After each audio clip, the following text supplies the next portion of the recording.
If you've been feeling exhausted, drained, troubled, confused, feel like you don't even know what's true anymore, you're in the right place. Rachel and I from Spirit Outspoken, we are digging into all the things that have been happening recently, from the Annunciation shooting to the murder of Charlie Kirk, to help you step out of a place of fear and return to a place of peace and love. Because ultimately, the fruits of the Spirit always bring us back to love, and that's what Jesus stood for. So stay tuned and listen to today's episode.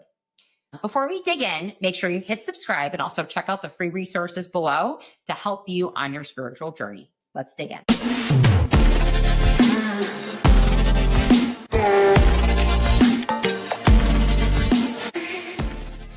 The studio, you guys, We're back. and we're always complaining about technical difficulties, and this might have been the worst one yet. But how many hours this morning? 3 hours, I think. Yeah, 3 hours total. Which is why you don't see us with headphones or microphones right now. Yeah, we're just flowing with it. Yeah, we just unplugged half the cords and we just jumped in. We made it work. Yeah, we made it work. But no, we're gonna be in the studio more often now because summer's done and we don't have little kids and summer schedules. I've missed you. I miss you.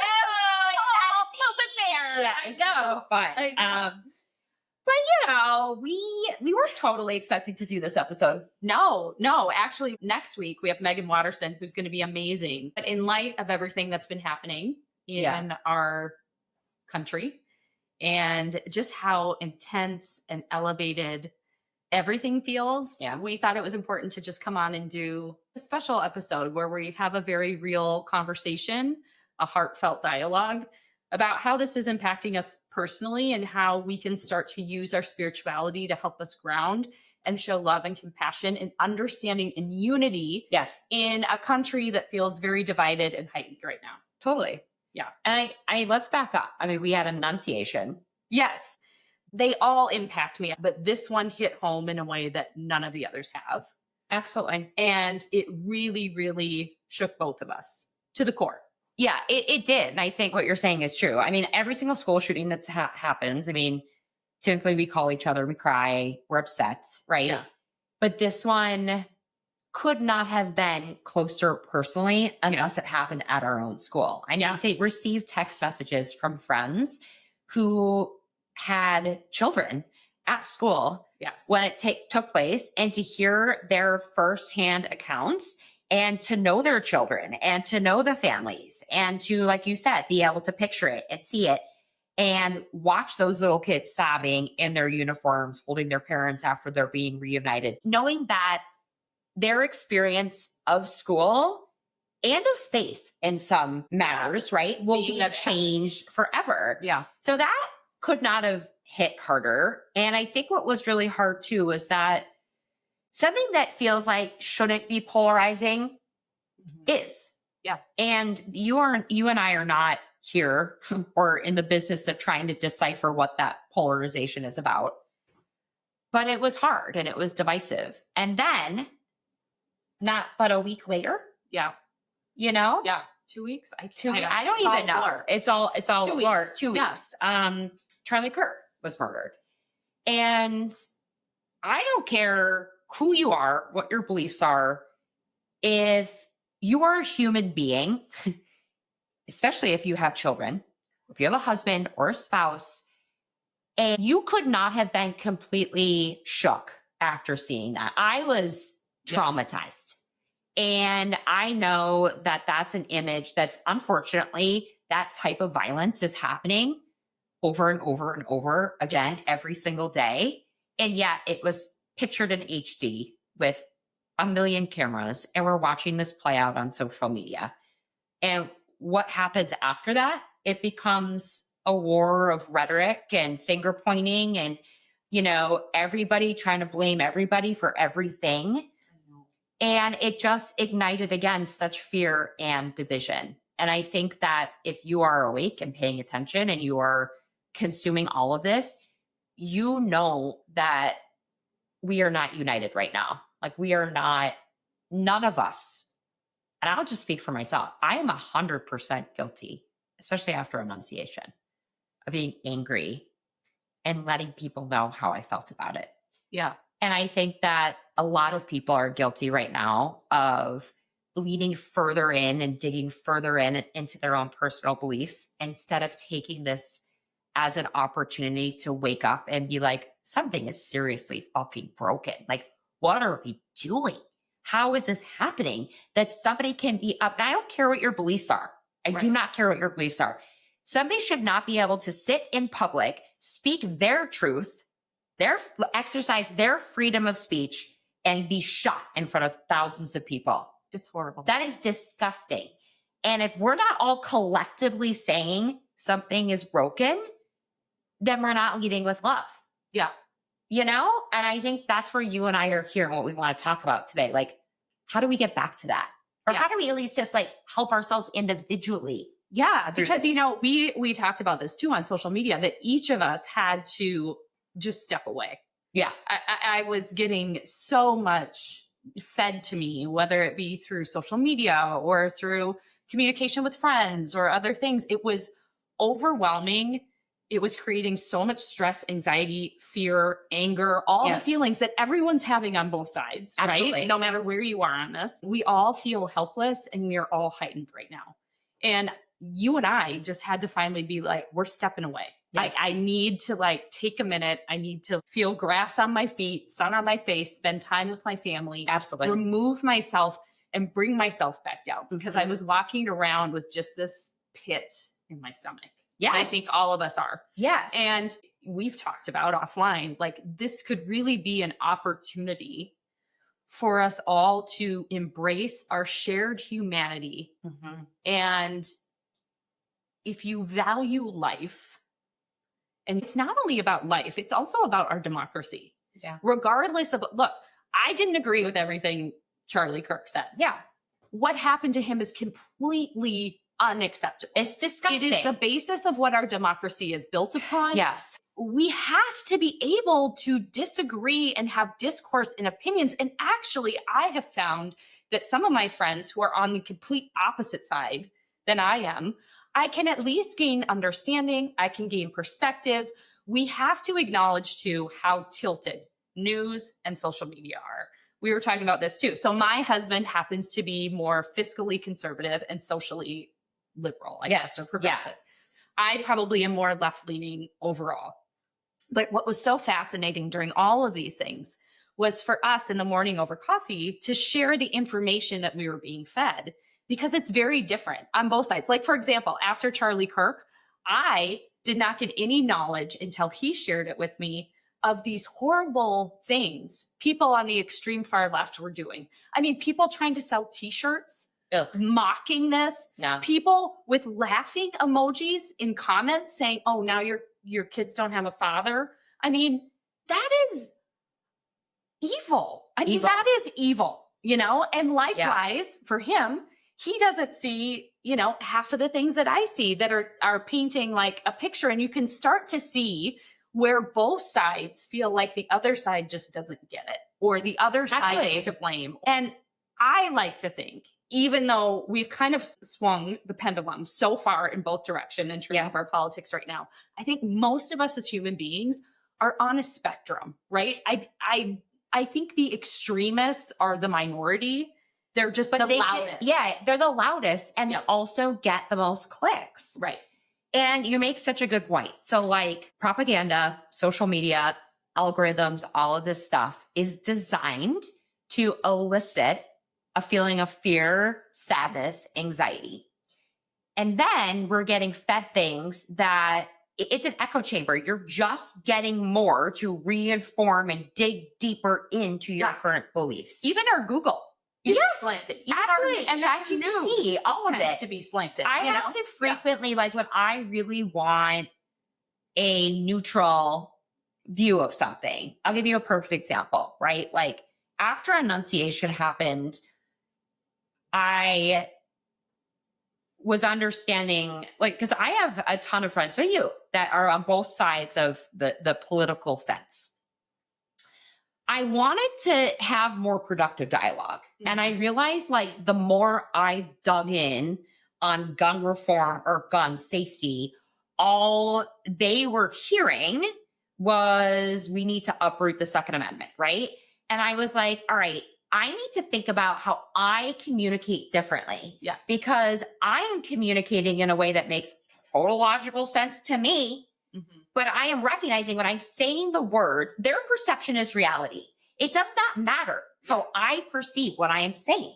If I really am seeking to understand and not convince them to change, I need to learn how words and language and energy and tone matter. Yeah. So I would have to be like, okay, ChatGPT, this is what I'm trying to communicate. Help me rephrase it in a way that is using neutral language that creates space for understanding and is more focused on a shared outcome than proving differences. Right. And it wasn't like I had to like deliberately say that, because all that was happening is like, okay, like this is the information provided to reinforce your point. And I think like that's really where I feel like we have just fundamentally gone wrong. Every single mother wants their child to be safe. Every single mother is terrified of losing their child. Like there are just, I'm going to cry. I spoke about this on Spirit Outspoken right after my son was diagnosed with cancer, walking around the 7th floor. It didn't matter if you were old. It didn't matter if you were young or Black or white or Christian or Jewish or Indian. It didn't matter. I would look at them in the eyes, not have to say a word, and be like, you are suffering because you are here while your kid is also trying to fight for their life. It's the only thing that fucking mattered. That's it. And it's like, we have lost so much of our ability to connect and it's not just about like the reinforcing of our beliefs. We don't even have real conversations anymore. No. So, I mean, I feel like after the Charlie Kirk thing, I was like, I don't even really know what's up anymore. And I was deliberately trying to have conversations that I knew, especially people that were speaking out against his death, where I'm like, I need to understand more.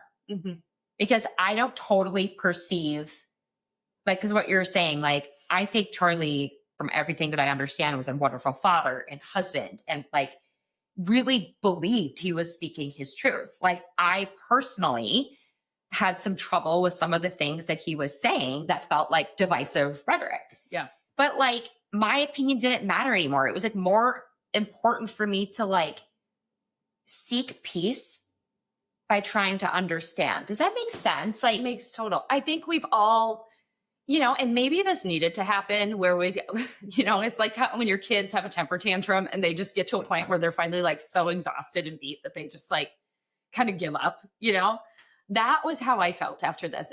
I mean, I was really down. I was struggling. I had one morning that was really, really hard. And I remember kind of just being like, what's the fucking point? I know. Like, here I am. We have this spirituality podcast. What's the point? Nothing seems to be working. I was so mad. I just was like, we've all just lost our minds. We have no compassion. We have no connection. None. And I think, though, I had to get all those feelings out. And now that I have, I feel like, can we just start with where we all agree? To your point, if you have a child, their safety is the utmost important thing. We all agree our children should be able to go to school and not be shot. Let's start there. The problem is we start out here. Yeah. And we start with the differences. Yes. Let's start with where we agree. Because we all agree. We all agree that in our country, freedom of speech is imperative. Let's start there. Like we have to start building bridges. Yes. And amen. Spiritually, I feel like we have a bigger problem. I feel like within what I view as Christianity that has seeped into politics, like I don't see Jesus really that much in politics anymore on either side. I think there is somebody running for Senate. I'm totally blanking on his name. I feel Jesus's energy when he speaks. Oh, Tallarico? Yes, Tallarico. Thank you. I love him. Is it Jason? Jason Tallarico? Justin?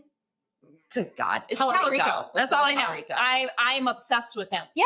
But it's like, so even if I just heard him speak and I wasn't listening to like policies, it's a unifying Christian message. Yeah.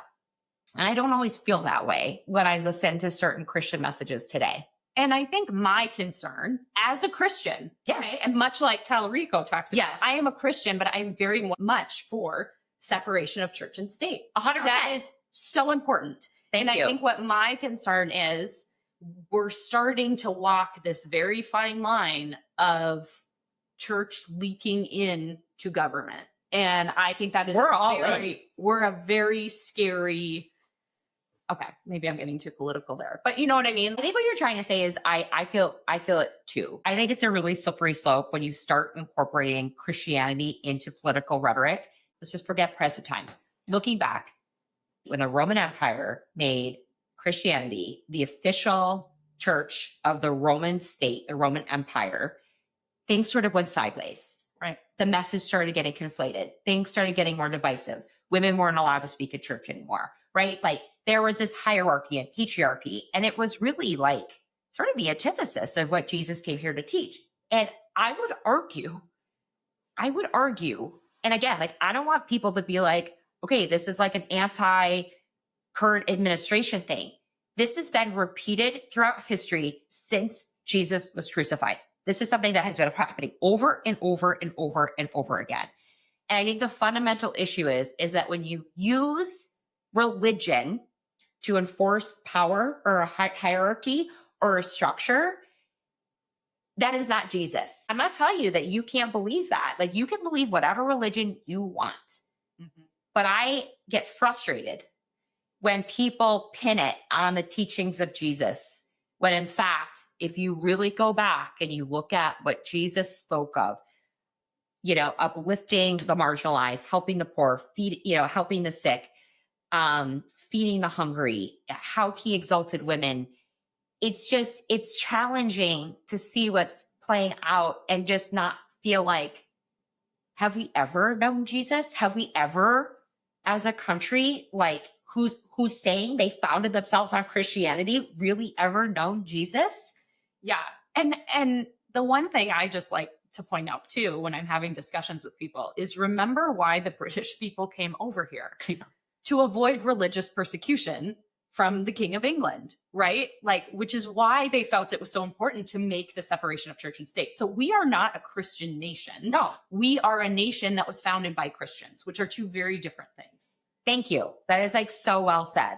And I also think like I read something recently that was like, what was it? It was like Christianity isn't necessarily built from the teachings of Jesus. It's a religion about a man. It's like we've kind of built this thing around him. Mm-hmm. And for me personally, if I don't hear love when you speak, mm-hmm. and I don't see love in how you act, and if you're not prioritizing peace, and this is where I'm not just talking about politics, I'm talking about each of us. We each have a responsibility to get back to Jesus's core message. If that's what you want to follow, like what we are saying, we are Christians, right? This is a podcast for curious Christians. I would challenge you, are the ways in which you are reacting to troubling news, is that the way that Jesus would do it? Mm-hmm. You hear things that really ignite fear. Are you seeking to blame? Are you promoting more division? Like we really have to hold ourselves accountable. Like that was my biggest realization because I've certainly been guilty of that. And it's like, I want to stop the madness. And we're only going to stop this loop of like, well, I hate you and you hate me and I hate you and you hate me. What if I was like, but I love you. Okay, well, I hate you, but I love you, like. Yeah. And not even love, just respect you. Yes. But like, why not love? Like I was thinking about this the other day too, like this whole concept of like, and biblical scripture is saying like, we're all in the likeness of God. Mm-hmm. I don't personally believe that like God is like a human up in the sky. That's never really connected with me. I think our souls are in likeness of God. Mm-hmm. Our souls don't have a gender. Our souls don't have a political affiliation. Our souls aren't religious the way that you think that they would be. They're not white. They're not black. And when I think Jesus said, like, how you treat the least of me is how you treat me. Because every single person is an expression of God. And I do not see that anymore. Yeah. I do not see that respect and that belief anymore. Yeah. So a couple things on what you said. Yeah. I love what you're talking about of starting with ourselves. Because one of the things that I I really wanted to bring to light too is this is a really good example of what we talked about with Taylor. Yeah. If you haven't listened to that episode, I forget which, but it's Taylor Perkins. We did an episode with him about consciousness. Yeah. And he talks about how our reality is a mirror, right? Yeah. And whatever's going on within us will be presented to us. Yeah. Right. So if we have judgment in our heart, we will be presented a group to judge and so on. And so it really gets back to that when you're having those really angry feelings, myself included, what is this triggering in me? You know, because for me, Annunciation and the Kirk, it's loss, right? I have a huge wound and fear around losing people in sudden tragic ways, understandably. Yes. So this, I know, touches on that trauma. And when it touches on that trauma, I escalate. But I know that that is my stuff, right? But but what's happening? So it's like, okay, so you see that, like, does it literally bring you back to like the feelings of the day you lost your dad, or like when you lost your brother? You know, it's like, do you think it's like the fear of the future, or is it literally reliving that pain? It's both. It's like fear of that pain coming back again. Yeah. Like, I don't want that to happen again. So it stirs up this whole immense anxiety around that. Yeah. But I think all of us have wounds within us that each of these things touches on. Maybe it's control. Maybe it's feeling a lack of control. Maybe it's a lack of order, or chaos makes you scared. Yes. But whatever it is, something is being triggered within inside you. And so I would just encourage people, like, take the time to sit with that. Take the time to let yourself feel the emotions. Take your time to analyze maybe where that's coming from. Journal. Do the work to work on those deep rooted things within each of us that this triggers, and wait to respond. Yeah. Right. Like, I'm guilty of this. We're all guilty of this, right? You're fired up and you're angry and you just, it just comes out. But yeah, it's really true. On social media, it's so easy to just quickly share something. But just think about every time we share something or post something, it's an energetic exchange. And you and I have talked about this a lot there's one post I did that I'm still on the fence of whether I'm going to take. I'm sure you're so sick of talking about this. No, I'm not. But I did like a snarky message and use sarcasm to point out what I feel is hypocrisy within the church regarding gay people. Yeah. But I'm really struggling with exactly what we're talking about. If I am going to live like Jesus, if I'm going to really try to change people's minds, I'm not really proud of that. Yeah. You know, yeah. I don't change what I was saying. My belief behind it is still, I will 150% stand behind that. I'm not proud of the way I delivered it. Does that make sense? Absolutely. Because every time we put something out, we are either adding positive or negative energy to the situation. And I want to try to put positive. Put positive. Yes. I have this, we have this saying right now with my oldest child who, you know, you guys, I have 3 boys, and it's like fucking bananas all the time. And he's our oldest. So I'm always constantly like, are you contributing to the chaos? Or are you helping? Yes. Oh my God. He's not a bad kid, but he will like fuck around with his brothers. And I'm like, listen, look around, you know, you're creating chaos. You're not doing anything that's like malicious. You don't necessarily have to be like a total asshole, but you still contribute. Yes, exactly. Because it's just like, he'll like snag his little brother thing and just kind of like, but he's just messing around and poking the bear. And I think that that's a good way to do it. Like, and I also was thinking too, this scripture has always stuck with me. Like, a soft answer turns away wrath.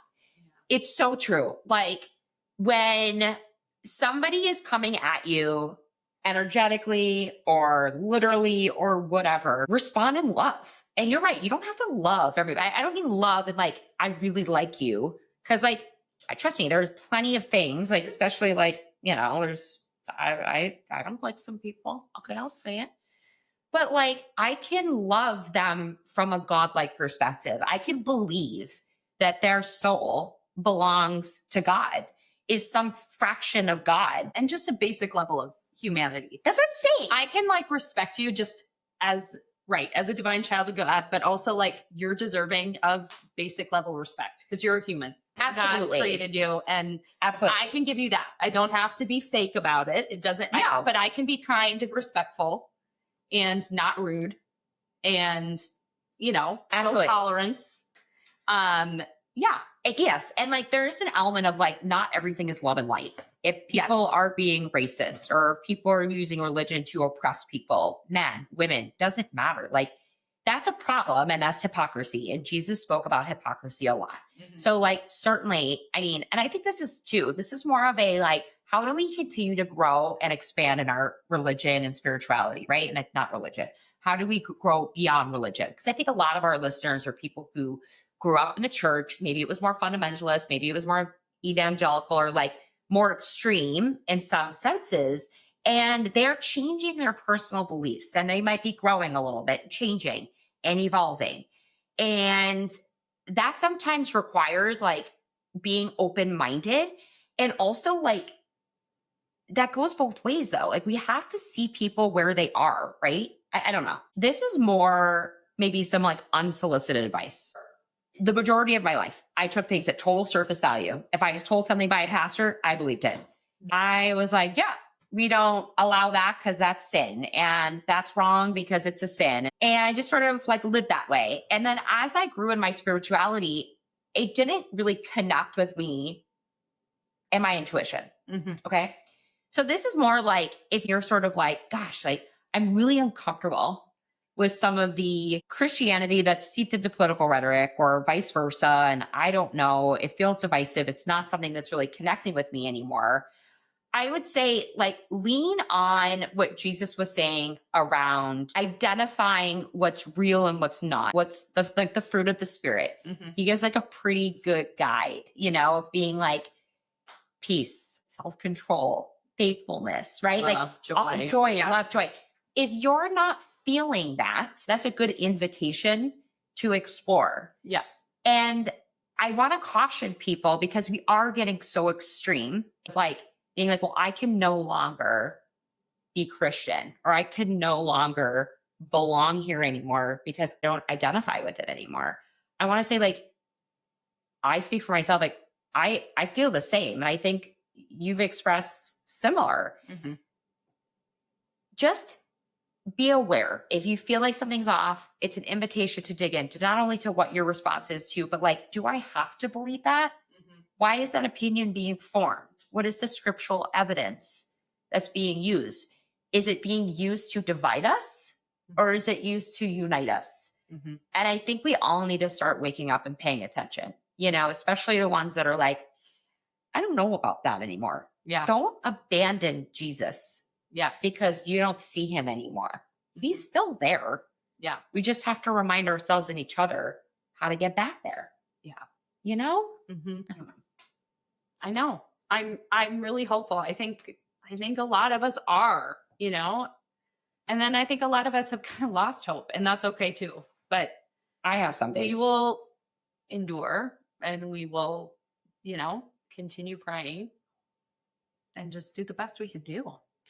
Yes, you guys, we put a post up on Spirit Outspoken about the fruits of the Spirit. I think it's a good, like, in times of chaos, in times of stress, how do you know if something's of God? And I think it's challenging when, and Kristen spoke about this on our podcast last week around like, be weary of people just plucking a scripture and be like, Yes. here it is. Yeah. And look more towards like themes. Like, was this in alignment with themes that Jesus spoke about? Right? Like, was this intertwined into like how he lived and taught and like, And the full context of the chapter that it's in. A lot of times people just take out one verse, but if you look at the whole chapter, it's a totally different meaning behind it. yes. And like, Or the book itself. Yeah. yes. And I think it's tempting to combat scripture with scripture and get into these like theological debates. I would say, like, don't try to change people's personal opinions. Yeah. I would say when you see something or hear something, because we got a lot of feedback too, a lot of people of the homosexual community saying, like, hey, thank you. Thank you, because I felt like I didn't belong in Christianity anymore. You don't necessarily have to change the beliefs of other people that aren't okay with things. I would say this is more about you standing firm in your truth Mhm. and like finding out like, okay, I want to live like Jesus and I want to behave like Jesus. Don't let other people inform that for you. Yeah. I think what's really interesting is, I was reflecting the other day and I'm like, Jesus was always trying to simplify things. Yeah. Because we as humans like to overcomplicate. Like you said, we like to get in these battles over nitpicking little scriptures and going back and forth. And how many times did he remind us of it all leads back to love? Love your God, love your neighbor. I felt like he was always trying to hammer us over the head with, like, you know, constantly attacking the religious leaders of the time of hypocrisy. And this is not about rules, and this is not about laws, and this is not about all these structures that you guys have built. It's about love. This is about love. This is about fairness. This is about loving everyone. It's equality, you know? Yes. And I would say, like, challenge yourself. Yes. Go against what you want to do. I mean, I'll be totally vulnerable. I was really annoyed when I saw people posting about Charlie Kirk that were silent after Annunciation. We had that. I was very upset about that. I was too. And when they posted, I was tempted to be like, oh, yeah, I know that this is really upsetting for you because you just saw somebody get shot in the neck and bleed out on stage. That exact same thing is happening to children every fucking day in schools, but we just don't have it on camera. Do you think that's not happening? And I was angry, and I was so tempted to just show them that you're wrong and you're missing it. And what the, ugh. And I took a minute and I was like, no, I want to be part of the solution. And I reached out, and I didn't even say, I didn't align with Charlie politically at all. But I said, I'm really sorry that happened. That was probably incredibly upsetting. Shouldn't have happened. He was a father. Yes. You know, a husband, a friend, a human being. That is horrible and disgusting. And that was my only job as a Christian, to help them feel supported and loved. And I don't know, it's also like, I don't know if she listens to this podcast, but I have a friend that, like, really kind of sits, you know, we sit pretty far apart on a lot of, like, social and political issues, but we are united for our love of Jesus. And I think that commonality alone has created space for us to be like, okay, we must see each other. We must create room. I want to understand, because I don't care. Anybody, if you are on one side or another, we're all to blame, and we are all responsible and able to bring us back. But it's got to be centered in love thy neighbor. So, like, maybe that's this week's challenge. Find somebody you know that has a completely different viewpoint, that was affected by the events from the last 2 weeks, 3 weeks, very differently than you, and just communicate a love thy neighbor centered message. And really try to hear them. Hear that. Maybe for the first time you actually say, tell me more about this. Yes. Not I want to understand. without inserting your own stuff. Yeah. Right? Like, just truly go from truly do that from a place of curiosity. I've learned a lot. I've learned a lot. And I honestly have started to have more empathy and more understanding when I've taken that approach. Because I'm like, okay, it's valid. Even if I don't agree with it, I can see why you think that way. It's so needed. I know I kind of took us on, like, an off-roading expedition on this episode, but, like, going back what you were saying in the beginning, like, yes, my husband has a very different algorithm. Yes, Ryan too. You know? Yeah. Like, Charlie is probably the same, like, very liberal socially, but, you know, maybe fiscally more conservative. And I'm very open. Like, I was Republican up until Trump, right? So it's like, I share a lot of the conservative values, you know, up until a certain point. So it's like, I have been really, it's been really eye-opening to be like, I want to just scroll through your stuff for a minute and just see how different it is. And also, like, you guys, like, let's not fall for propaganda too. Can we just have our spiritual guard up? We are in a time where it's like everything is intended to be divisive. Let's be smart about it. If it's not promoting peace, love, compassion, if it's not upholding the fruits of the Spirit from Jesus, maybe we unfollow, you know, scroll past. I unfollowed like a bunch of people. I was like, I don't care who you are. If you're celebrating something horrible, unfollow. Yeah.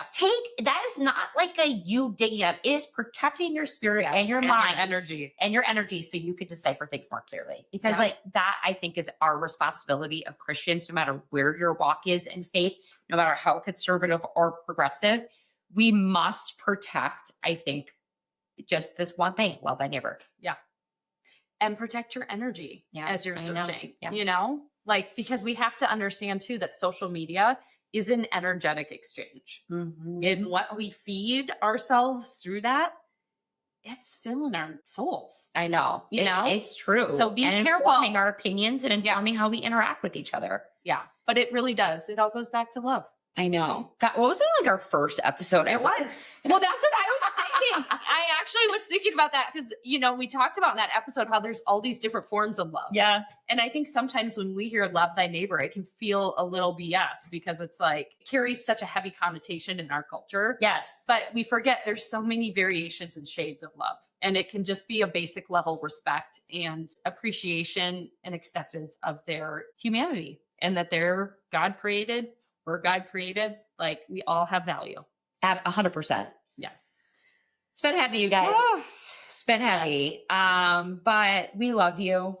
We are here for you. We're getting message that's on a regular basis about how Spirit Outspoken has been a platform that has really been something that people can come home to because we know how difficult it could be, especially in chaotic, really stressful and like emotionally charged times to not really know where our spiritual truth can be. And all that really matters is creating a space to grow and learn and to love when it's rooted in Christ. So we will always do our best to bring us back there because everything else, really, when it comes to spirituality and following Jesus, if we're ultimately not upholding what he lived for, what he stood for, what he died on the cross for, to really come and change and really just create what could be heaven on earth and remind us of the love that exists within us, then it's all for naught. Yeah. Right? So we're here for you. Thanks for listening, guys. Thanks so much for listening today. In a world where hurt and fear can so easily divide us, we have a choice. We can stay locked in anger, or we can step forward in love. When we choose to listen instead of react, when we remember our shared humanity instead of our differences, healing begins. Jesus reminded us that the greatest commandment is love for God and love for one another. Let's take that seriously. Let's lead with love in our conversations, in our communities, and in the way we respond to tragedy.